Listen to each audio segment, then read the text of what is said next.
Hello, language learners. Welcome to this advanced segment of our letter W in the word meaning series, where vocabulary starts to feel more expressive, nuanced, and powerful.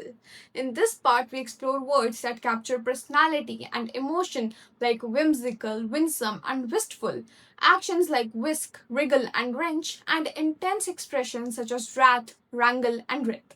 You'll also come across descriptive and impactful words like wholesome, wilderness, windfall, and dry that add depth and precision to your language. These are the kind of words that help you go beyond basic communication and truly express thoughts, feelings, and situations with clarity and impact. So stay curious and stay consistent and let your vocabulary grow stronger with every word. Let's go. The first is whimsical, and this means playful or fanciful, often in an unusual way. Whimsical एक ऐसी light, imaginative and slightly unusual way of thinking या फिर और behaving को refer करता है जो कि लॉजिक से ज़्यादा क्रिएटिविटी पे बेस्ड होती है. ठीक है, ये रिफ्लेक्ट करता है spontaneity and a sense of playful unpredictability. ये वर्ड कॉमन है इन आर्ट, पर्सनालिटी डिस्क्रिप्शंस और स्टोरी टेलिंग. एक पॉजिटिव टोन कैरी करता है जब आप किसी की क्रिएटिविटी को डिस्क्राइब कर रहे हो एंड किसी कभी कभी इम्प्रैक्टिकलिटी को भी सजेस्ट करता है. ये हाईलाइट करता है charming and imaginative perspective on life. Example, her room was decorated in a whimsical style with bright colours and fairy lights. In a very playful and fancy सा सेटअप है. ठीक है. Now we have whine and this is to complain in a weak or irritating way. Whine refer करता है जब आप एक high pitched और कॉन्टिन्यूअस एंड एक अनोइंग मैनर में कुछ किसी चीज को लेकर कंप्लेन कर रहे हो. ठीक है, रिफ्लेक्ट करता है डिससेटिस्फैक्शन एक्सप्रेस्ड विदाउट स्ट्रेंथ और कंस्ट्रक्टिव पर्पस. आपकी कंप्लेंट में कुछ कंस्ट्रक्टिवनेस नहीं है, you are just cribbing about it. ठीक है, कॉमनली यूज होता है इनफॉर्मल कॉन्टेक्स्ट में एंड ये हाईलाइट करता है irritation rather than a serious concern. Example, he kept whining about the homework instead of doing it. Now we have whisk and this is to move or take quickly. Whisk refer करता है जब कोई चीज़ या फिर कोई इंसान बहुत quickly move कर रहा है एंड स्मूथली मूव कर रहा है from one place to another. ये कन्वे करता है speed combined with ease and efficiency. Word use होता है in both cooking and general movement context. Whisk is basically the way you whisk with a whisker. Okay, so it highlights swift action without delay. Create करता है sense of sudden transition. Example, she whisked the child away from the crowded area. कि gently and quickly but in a very smooth manner side कर दो, किसी चीज को हटा दो, move कर दो. Now we have whisked and this is to be silent or quiet. Whist use किया जाता है जब आप किसी साइलेंस को इंडिकेट कर रहे हो या फिर रिक्वेस्ट कर रहे हो एक जेंटल या फिर फर्म मैनर में. ठीक है, एवरीडे लैंग्वेज में कॉमनली यूज नहीं होता बट लिटरेरी कॉन्टेक्स्ट में यूज किया जाता है एंड ये वर्ड हाईलाइट करता है कंट्रोल ओवर नॉइस और स्पीच. क्रिएट करता है क्वाइट एंड काम एटमॉस्फेयर. एम्फसाइज करता है स्टिलनेस एंड अटेंटिवनेस. जैसे आप अपने स्कूल के ऑडिटोरियम में हो गए या फिर आपकी असेंबली चल रही है कहीं पे. ठीक है, सो द टीचर्स और the head would command silence की अटेंटिव होके तुम हमारी बात सुनो जो हम बोल रहे हैं. ठीक है, so whist he said asking everyone to remain quiet. Now we have whittle and this is to cut or shape by carving small pieces. whittle refer करता है जब आप किसी ऑब्जेक्ट को शेव करते हो, उसके छोटे छोटे पीसेस को काट के उसको प्रॉपरली जो आप शेव देना चाहते हो वो आप दे रहे हो using a knife.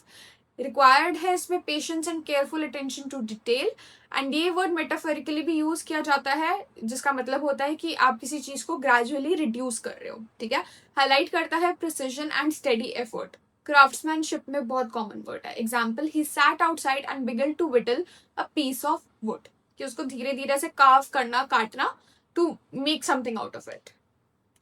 Now we have whiz and this is a person who is very skilled.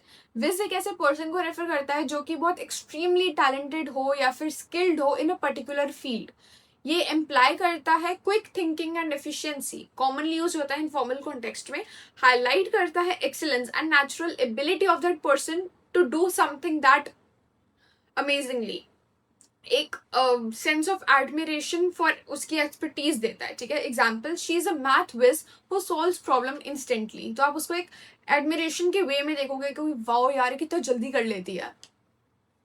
Now we have wholesome which means good for health और मॉरली पॉजिटिव। होलसम एक ऐसी चीज को डिस्क्राइब करता है जो कि बेनिफिशियल हो, हेल्दी हो, मॉरली अपलिफ्टिंग हो, ठीक है।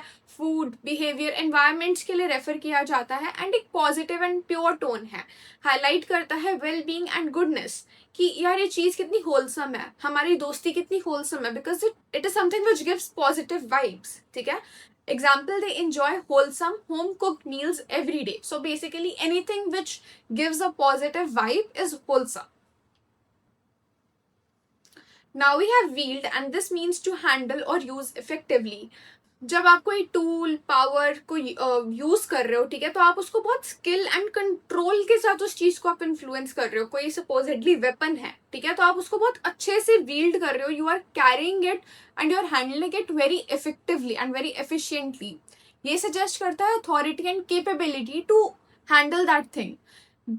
फिजिकल ऑब्जेक्ट्स और एब्स्ट्रैक्ट पावर दोनों में अप्लाई होता है एंड ये हाईलाइट करता है control and effectiveness, commonly used in formal context में। Example, she wields great influence in the organization.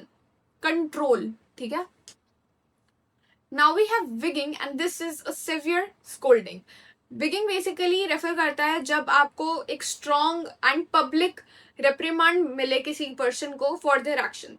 एक अथॉरिटी एंड क्रिटिसिज्म का टोन है एंड ये इनफॉर्मल है बट एक्सप्रेसिव है। किसी ने कोई गलती करी एंड आप उसको जो है पब्लिकली या फिर एक स्ट्रॉन्ग वे में उसको रेप्रिमांड कर रहे हो, उसको डांट रहे हो, ठीक है, एंड उसमें डिसिप्लिन लेकर आ रहे हो through correcting them. Example, he received a wigging for arriving late. Now we have wiggle and this is to move with small quick movements. Wiggle जो है रेफर करता है to small quick and repeated movements often in a playful or restless manner. Commonly use होता है body movements के लिए and ये convey करता है लाइटनेस एंड एनर्जी, क्या बहुत जल्दी छोटे क्विक स्टेप्स लेके जो है मूवमेंट कर रहे हो। Example, the child began to wiggle in excitement. Now we have wilderness and this is an uncultivated and wild area. Wilderness एक natural area को रेफर करता है जहाँ पे human development नहीं हुई है, ठीक है। Mostly it is forest area, wild area. ये highlight करता है raw and untamed nature. यहाँ पे humans का कोई role नहीं है। ये वर्ड नॉर्मली एनवायरमेंटल और डिस्क्रिप्टिव कॉन्टेक्स्ट में यूज किया जाता है एंड ये कन्वे करता है isolation and natural beauty. Example, they went trekking through the wilderness. Now we have while and this is a trick or strategy used to deceive.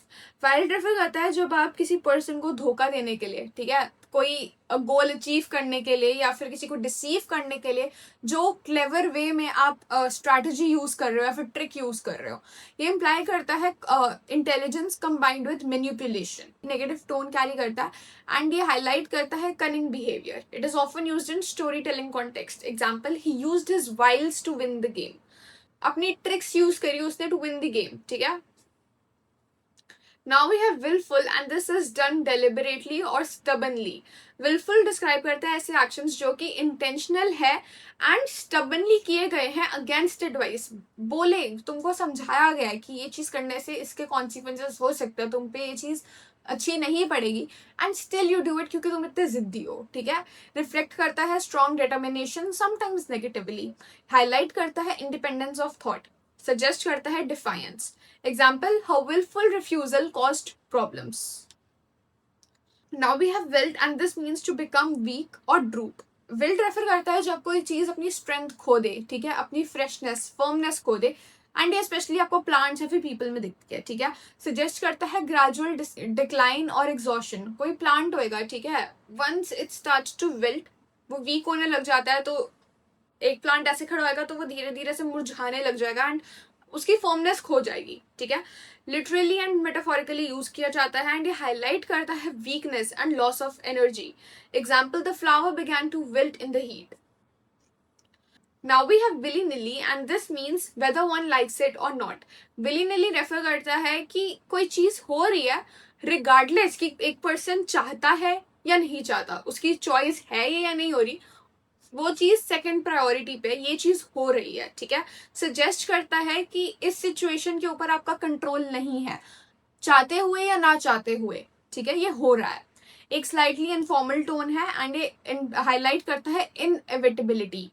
Example, he had to accept the decision willy nilly, चाहते हुए ना चाहते हुए उसको ये चीज माननी पड़ी. Now we have windfall and this is an unexpected gain. Windfall refer करता है जब आप कोई वैल्यूएबल चीज अनएक्सपेक्टेडली रिसीव करो, often without effort. Usually associated है विद मनी और सक्सेस एंड एक पॉजिटिव टोन कैरी करता है. ये हाईलाइट करता है लक एंड सरप्राइज कि अनएक्सपेक्टेडली आपको एक प्रॉफिट हो गया, गेन हो गया. ठीक है. Example, winning the lottery was a huge windfall. Now we have winnings and this means money won in a game or competition. Winnings refer करते हैं जो आपको पैसा या फिर रिवॉर्ड्स मिलते हैं थ्रू सक्सेस इन गेम्स और कॉन्टेस्ट. ठीक है. रिफ्लेक्ट करता है अचीवमेंट थ्रू कॉम्पिटिशन. बहुत कॉमनली यूज होता है गैम्बलिंग और स्पोर्ट्स में. एंड ये हाईलाइट करता है परफॉर्मेंस के लिए जो आपको रिवॉर्ड मिला है. ठीक है. मेजरेबल सक्सेस सजेस्ट करता है. Example, she collected her winnings after the match. Now we have winsome and this is charming and attractive. Winsome एक ऐसे पर्सन को डिस्क्राइब करता है जो कि बहुत जेंटल एंड प्लेजेंट वे में अपीलिंग है. ठीक है. उसका नेचुरल चार्म है rather than bold attractiveness. ये वर्ड एक soft and positive tone carry करता है एंड ये हाईलाइट करता है the warmth and likeability of that person. Compliments की तरह ये यूज किया जाता है. Example, her winsome smile won everyone's heart, which is something very gentle and appealing. ठीक है. Now we have wistful and this is having a feeling of longing or sadness. Wistful refer करता है कि आपके अंदर ना एक क्वाइट जेंटल फीलिंग है ऑफ सैडनेस जिसमें आप किसी चीज के लिए लॉन्ग कर रहे हो, यर्न कर रहे हो. ठीक है. रिफ्लेक्ट करता है मेमोरीज या फिर अनफुलफिल्ड डिजायर्स. नॉस्टैल्जिया भी आता है इसमें. एंड ये वर्ड कैरी करता है इमोशनल डेप्थ. हाईलाइट करता है reflective sadness. Example, she gave a wistful look at her childhood home. Now we have woe and this means great sorrow or distress. वो रेफर करता है टू डीप सैडनेस, सफरिंग और misfortune. Literary और expressive context में use किया जाता है and ये वर्ड कैरी करता है स्ट्रॉन्ग इमोशनल वेट. हाईलाइट करता है pain and hardship. Example, he spoke of his woes after losing everything. मतलब उसके जो दुख दर्द थे, उसने जो जो सहा है उस चीज के बारे में बताया. ठीक है. Now we have wrangle and this means to argue noisily or angrily. Wrangle refer करता है एक लॉन्ग ऑफन खींचा हुआ आर्ग्यूमेंट जिसमें लोग जो है अपने डिसएग्रीमेंट एक्सप्रेस कर रहे हैं विद स्ट्रॉन्ग इमोशन. इन्वॉल्व करता है कॉन्फ्लिक्ट जो कि क्योटिक है, कंस्ट्रक्टिव नहीं है. ठीक है. कुछ कॉन्फ्लिक्ट्स होते हैं जिसके कंक्लूजन में कुछ कंस्ट्रक्टिव निकलता है, कुछ अच्छा निकलता है. बट देन कुछ कॉन्फ्लिक्ट्स ऐसे होते हैं जो कि बस क्योटिक होते हैं. बोलने के लिए तुम बस लड़े जा रहे हो कि मैं अपना ओपिनियन सुनाऊं, मैं क्या सोचता हूँ मैं सुनाऊं करके. ठीक है. ये वर्ड सजेस्ट करता है tension and lack of resolution. Commonly use होता है both professional and personal context में एंड ये हाईलाइट करता है डिसएग्रीमेंट जो कि एस्केलेट होता जाता है rather than settling. Example, they continue to wrangle over the decision for hours. Now we have wrath, which is extreme anger. Wrath refer करता है एक इंटेंस एंड पावरफुल एंगर जो कि normal day to day life के irritation से बहुत ऊपर है. ठीक है. Wrath is like extreme anger and rage. एक ये कैरी करता है एक स्ट्रॉन्ग इमोशनल फोर्स एंड ये ऑफन एसोसिएटेड है विद पनिशमेंट और रिवेंज. ये वर्ड कॉमनली यूज होता है फॉर्मल एंड लिटरेरी कॉन्टेक्स्ट में एंड ये हाईलाइट करता है uncontrollable rage. Example, he feared facing his boss wrath after the mistake. Now we have wraith and this is a ghost or shadowy figure. Wraith refer करता है एक ghost like या फिर shadowy figure जो कि mysterious और supernatural context में appear हो रहा है. एक sense of fear, uncertainty and imagination create करता है ये word and ये literature and storytelling में बहुत common है. ये highlight करता है something which is unreal और eerie, mystery. ठीक है. ड्रामेटिक और हॉन्टिंग टोन कैरी करता है. Example, a wraith seem to move silently through the dark corridor. Now we have wreck and this is to destroy और badly damage. wreck refer करता है कि किसी चीज पे सिवियर डैमेज आया है, डिस्ट्रक्शन आया है कि वो यूज भी ना हो सके, के लिए वो इतनी हद तक खराब हो चुकी है वो चीज. ठीक है. वर्ब एंड नाउन दोनों की तरह यूज होता है एंड ये हाईलाइट करता है loss, damage, disruption. Normally use किया जाता है फिजिकल एंड इमोशनल कॉन्टेक्स्ट में. Example, the storm wrecked several houses. Now we have wreath and this is a ring shaped agreement of flowers or leaves. Refer करता है circular arrangement जिसमें flowers, leaves या फिर other materials होते हैं जिसको आप डेकोरेशन या फिर सेरेमनीज में यूज करते हो, ठीक है. कॉमनली एसोसिएटेड है with festivals, memorials and celebrations. And ये वर्ड कैरी करता है एक सिंबॉलिक मीनिंग कि ऑफन रिप्रेजेंटिंग कंटिन्यूटी और ऑनर. एक विजुअल एंड डेकोरेटिव एलिमेंट है बेसिकली, ठीक है. Example, they place a wreath on the memorial. एक सर्कुलर गार्डन टाइप होता है, ठीक है. Now we have wreathe and this is to surround और encircle. ये वर्ड रेफर करता है कि आप किसी चीज को रैप कर दो या फिर सराउंड कर दो इन अ सर्कुलर और फ्लोइंग मैनर. एक gentle and decorative movement describe करता है एंड ये डिस्क्रिप्टिव और पोएटिक कॉन्टेक्स्ट में यूज होता है. ये हाईलाइट करता है elegance and softness. Example, smoke reached around the room slowly. एक सर्कुलर मूवमेंट में या फिर फ्लोइंग मूवमेंट में कोई चीज कवर हो रही है, ठीक है. Now we have wreckage and this is the remains of something destroyed. Wreckage refer करता है to the broken pieces or remains left after something has been damaged or destroyed. ये emphasize करता है destruction का aftermath कि main चीज टूट गई, अब क्या बचा हुआ क्या है, aftermath क्या है, ठीक है. एक्सीडेंट्स और डिसास्टर्स में यूज होता है एंड ये हाईलाइट करता है loss and damage. Example, the wreckage of the car was scattered across the road. Now we have wrench and this is to pull or twist suddenly. Wrench refer करता है एक sudden and forceful pulling या फिर twisting motion को. ये suggest करता है strain और discomfort. Physically and emotionally use होता है and ये highlight करता है abrupt and intense action. Convey करता है force and impact. Example, he tried to wrench the door open. ये twist करके उसको खोलना, ठीक है. Now we have rest and this is to take something forcefully. Rest refer करता है जब आप कोई चीज को छीन लो with effort और force, often against resistance. सामने वाला बंदा उसको अपने पास रखना चाहता है बट आप उससे उसको छीन लो, ठीक है. सजेस्ट करता है struggle and determination. Common use होता है इन फॉर्मल कॉन्टेक्स्ट एंड ये हाईलाइट करता है effort in gaining control. Example, they manage to wrest control of the company. Now we have wriggle and this means to twist and turn with quick movements. Wriggle का मतलब होता है small continuous twisting movements जो कि करी जाती हैं कि कहीं से आप escape कर जाओ या फिर अपनी position adjust करने के लिए, ठीक है. Commonly use होता है physical movement के लिए and ये convey करता है restlessness और discomfort. Highlight करता है motion and flexibility. Example, the child began to wriggle out of his grip. Now we have ring and this means to twist tightly. Ring का मतलब होता है जब आप किसी चीज को twist कर रहे हो with force, ठीक है. Often to squeeze out liquid or express tension.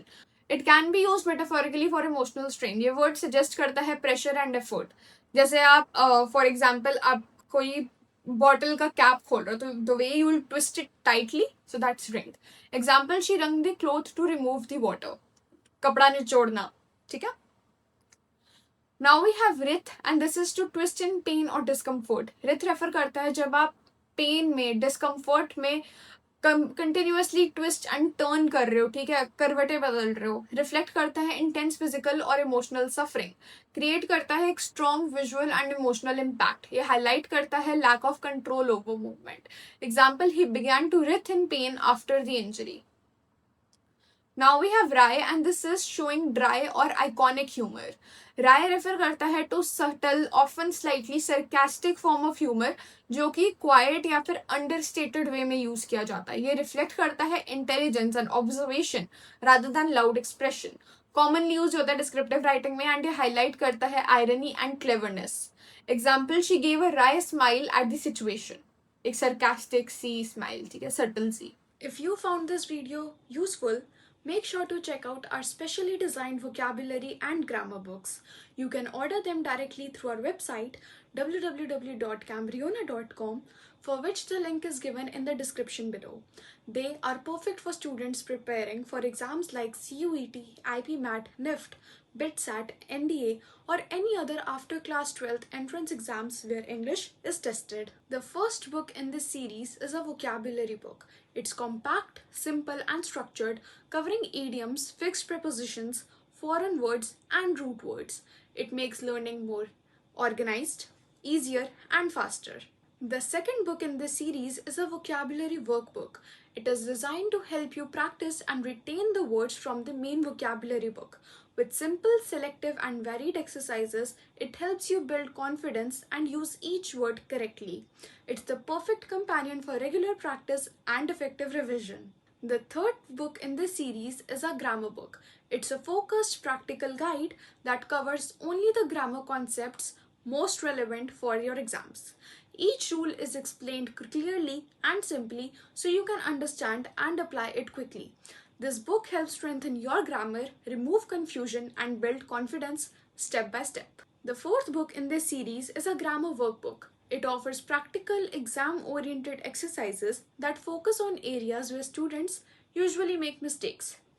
In addition, it includes a few concept building questions that may not be directly asked in your exams but are designed to strengthen your base and remove common confusions so you can apply grammar rules confidently. This workbook is a structured, student friendly tool created to strengthen your grammar and build real exam level confidence. If this video helped you, hit the like button and subscribe to the channel to stay updated. Thank you.